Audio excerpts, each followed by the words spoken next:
Good morning, everyone. My name is Jim Ryan, and I'm the president of the University of Virginia.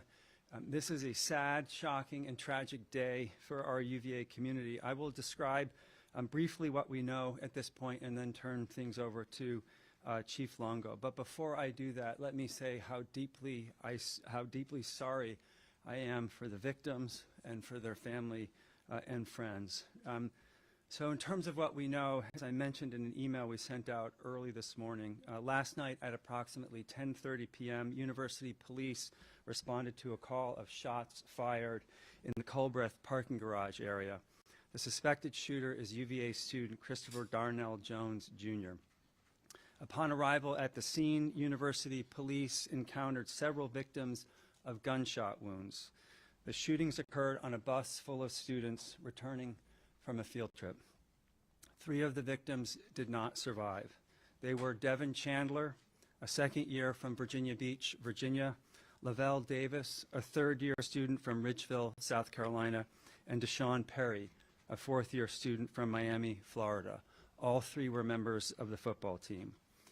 2 other students were wounded and are being treated for injuries at the UVA Medical Center.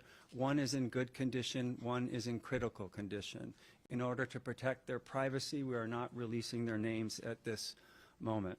The families of all the victims have been notified, and the university is providing any and every available assistance.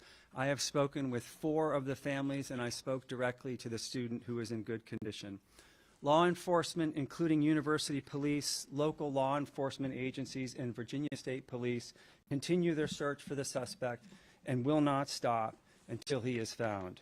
They have, however, lifted the shelter-in-place order following an exhaustive building-by-building search of grounds and are confident that the suspect has left the area.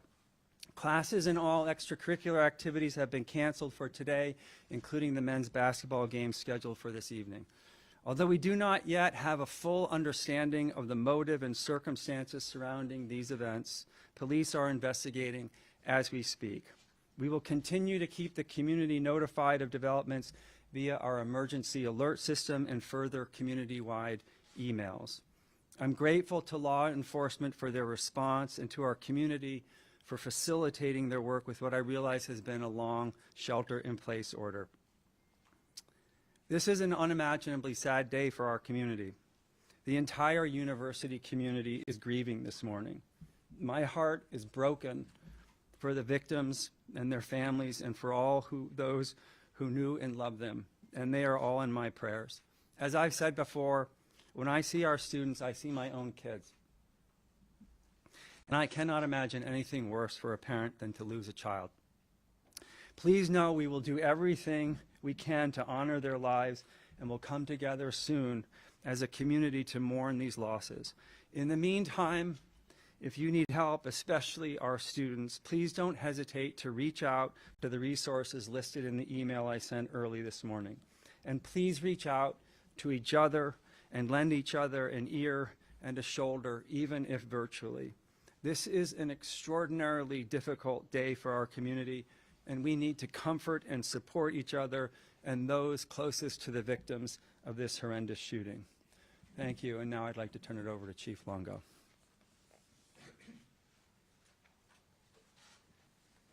Thank you, President Ryan. Thank all of you for assembling in here this afternoon and giving us the opportunity to tell what happened over the last several hours and perhaps even answer some of your questions. I'll say from the very beginning, there will be questions that will have no answers. And it's not because I don't want to tell you, it's because we just don't know. So I hope you'll be patient with that and trust that when we do know, you'll know. This has been an incredibly long evening, very tragic circumstances for our university community, for the city of Charlottesville, the county of Albemarle, the Commonwealth.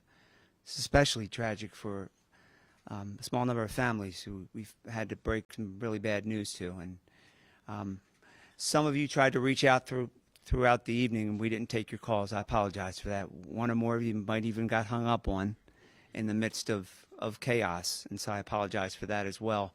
When this call came out just after 10 o'clock last night, about 10:16, and we knew the circumstances, we immediately initiated an emergency alert.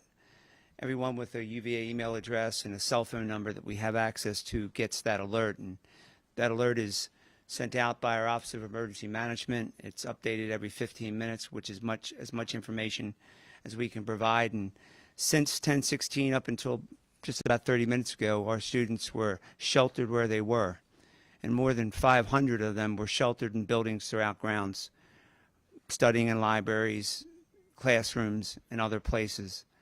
And they've cooperated with the directive that they received, and we're very grateful for that as well. And fortunately, we've been able to lift that alert. As President Ryan mentioned, we, thanks to the partnership of our City of Charlottesville partners, County of Albemarle, the Virginia State Police, our federal partners, the ATF, the FBI, the U.S. Marshal Service, a host of law enforcement officers who came to us to help secure a scene, search for evidence, process that scene for evidence, and now secure our grounds. While we did the exhaustive search to the very best of our abilities, we're reasonably confident that the person responsible for this tragedy is not on our grounds. But make no mistake about it, we will find him wherever he is and bring the resources of every federal law enforcement agency in this nation who has the capacity and the ability to look for him beyond our boundaries. And if he's in the Commonwealth of Virginia, the people that are standing behind me will engage in that search as well.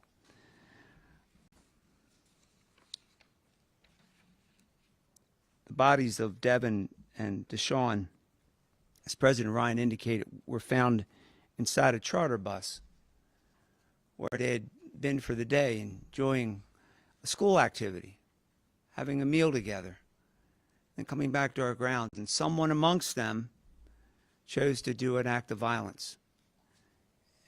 And we found them dead inside that bus. And for hours, we had to process a crime scene. And I know I don't have to tell you how difficult that is for a family to not know, to see email chatter and social media. And boy, we did our best to try to keep up with that, to let people know what we knew and what we were trying to do. And hopefully now that we've caught up, we'll be able to continue to share that message to the many families across this world that have young people here at our university, to let them know that their young people are okay and that there will be people here for many days to take care of them. This strong law enforcement presence that you've probably seen on our ground for the last several hours, represented by the agencies behind me, will stay here until we're reasonably comfortable that this person is in custody. Well, in addition to our local, state, and federal partners, but the talents and the skills of our colleagues in the medical center who have been with us throughout this journey and will remain with us for the 2 students that we have there seeking treatment. We deeply appreciate their efforts as well. We've secured arrest warrants for Mr. Jones. We've charged him with 3 counts of second-degree murder, and we charged him with 3 counts of using a handgun in the commission of a felony. Those facts and circumstances were reviewed by a judicial officer, and those are the charges that were proffered. There comes a point in time that those charges need to be amended, and certain facts and circumstances arise that will cause us to do that. We'll do that. But we'll do that through the advice and counsel of our Commonwealth's attorney, and to the extent federal law applies, the Office of the United States Attorney for the Western District. Mr. Kavanaugh is present here today. I want to give you a description of Mr. Jones. He is described as a black male. He was born on November the 19th, 1999. When he was last seen on our grounds, he was wearing a burgundy jacket, blue jeans, and red shoes. We believe he's driving a black SUV bearing Virginia registration, T as in Tango, W as in Whiskey, X as in X-ray, 3580. TWX 3580. We implore anyone who's on our highways and byways who should see that vehicle bearing that tag to call 911 immediately and report his whereabouts. Try to keep that vehicle in sight. We believe perhaps that Mr. Jones remains armed and he's to be considered dangerous and treated accordingly. I I want to share some information with you because I want to be transparent with you. I want you to know what I know to the extent I can share that information this afternoon. Mr. Jones came to the attention of the University of Virginia's threat assessment team in the fall of 2022. In fact, in September of 2022, our Office of Student Affairs reported to the multidisciplinary threat assessment team that Mr. Jones, they received information that Mr. Jones had made a comment about possessing a gun to a person that was unaffiliated with the university. In other words, a third party. That reporting person, again, unaffiliated with the university, to the best of our knowledge, never saw a gun. The comment about Mr. Jones owning a gun was not made in conjunction with any threats. The Office of Student Affairs followed up with the reporting person and made efforts to contact Mr. Jones. In fact, they followed up with Mr. Jones' roommate, who did not report seeing the presence of a weapon. Pardon me.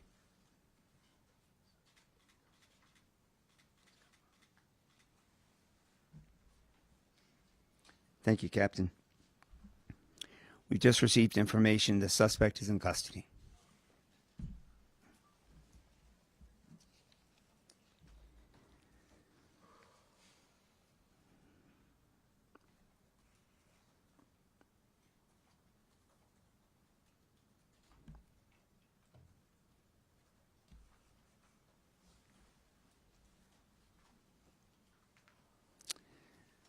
Just need a moment to thank God.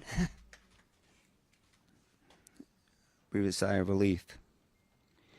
Mr. Jones also had come to the attention of our threat assessment team because he was involved in a hazing investigation of some sort. I don't know the facts and circumstances of that investigation. I know that it was eventually closed due to witnesses that would not cooperate with the process.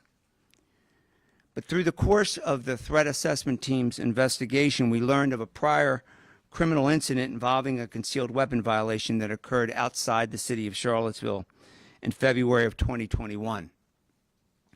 What's interesting about that case is he's required as a student at the University of Virginia to report that, and he never did. And so the university has taken appropriate administrative charges through the university's Judiciary Council, and that matter is still pending adjudication. I thought it important to share that information with you, to let you know that he had been called to our attention, and to answer any questions you might have about that. I want you to hear that. I want you to hear that from me, not hear it from someone else. So I'll stop there, and we'll take any questions that you might have. I'll call him out. We have time for a couple questions. Chief or President, can you discuss where the field trip was going, the affiliation of the people that were on that bus and on that field trip, and if the suspect out of that trip or stepped onto the bus?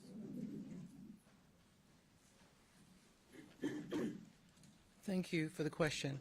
The information we have at this time is that the field trip was associated with a class, and the individuals that have been named were part of that trip to see a play. That is, to see a play associated with the class. So it was a class field trip.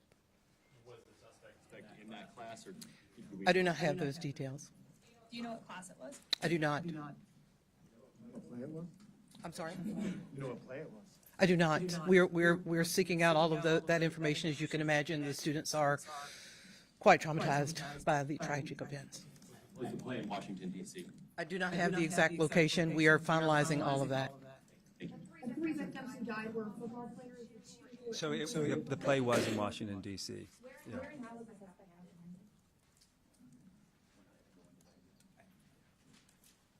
I have not been shared that information yet, and it will come a point in time when we will share that information, I'm sure, but now is not the most appropriate time.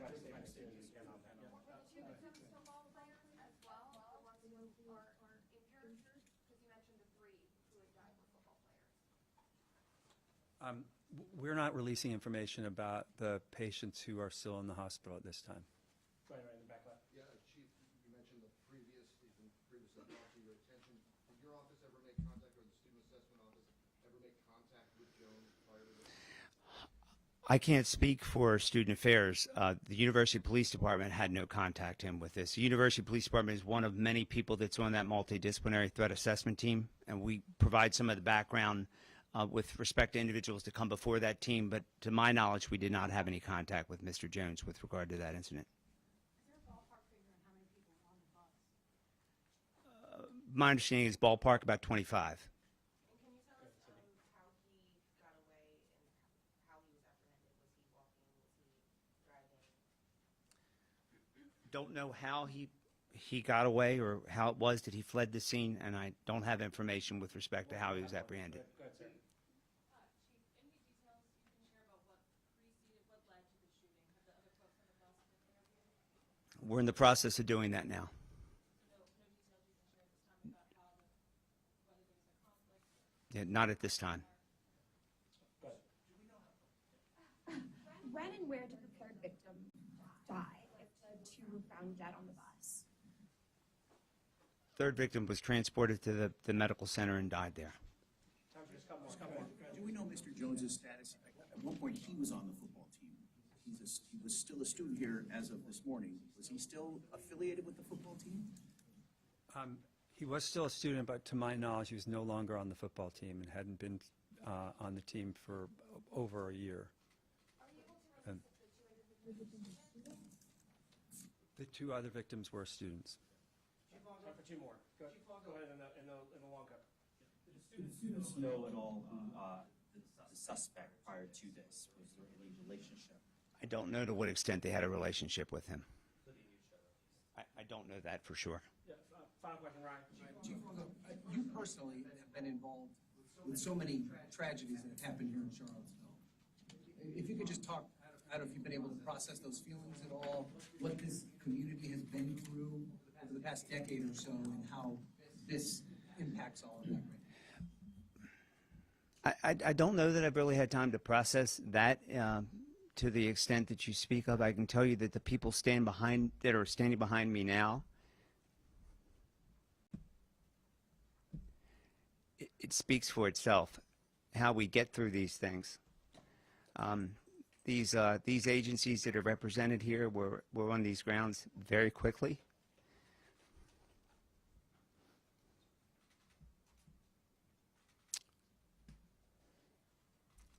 I'll try to do better next time.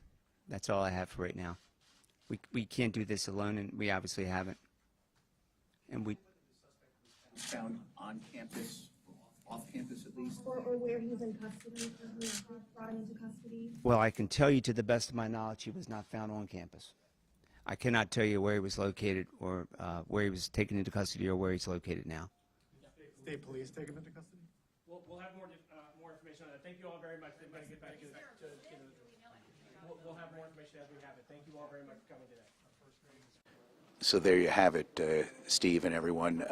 3 members of the UVA football team shot and killed this morning, or late last night, confirmed to us this morning, at the end of a field trip to see a play, which we believe was in Washington, D.C. If you look at some of the social media postings of some of the victims, sadly, you do see that they were in Washington, D.C. yesterday. And just to recap, the victims are Devin Chandler. He wore number 15. He was a junior wide receiver from Huntersville, North Carolina. Lavelle Davis Jr. wore number 1. He was a 6'7" wide receiver from Dorchester, South Carolina, also a junior. And then Deshaun Perry, a linebacker, a junior from Miami, Florida. He wore jersey number 41. The UVA football team had a game Friday night, and we believe Lavelle Davis Jr. scored a touchdown in that game. And here now he is one of the victims of this awful shooting here at the UVA campus, guys. And as you heard, they mentioned that the suspect Christopher Darnell Jones has been apprehended, not on campus, but we don't know where that is. And so this is, you know, the latest information we have. Fortunately, the shelter-in-place order has been lifted, and students who were camped out in libraries and office buildings and other parts of the campus have been cleared to head back out.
I'm good? Okay, thanks. Sorry, I just saw all this shit going behind us. I figured I'm talking, I might as well get in front of the camera. I'm looking for you.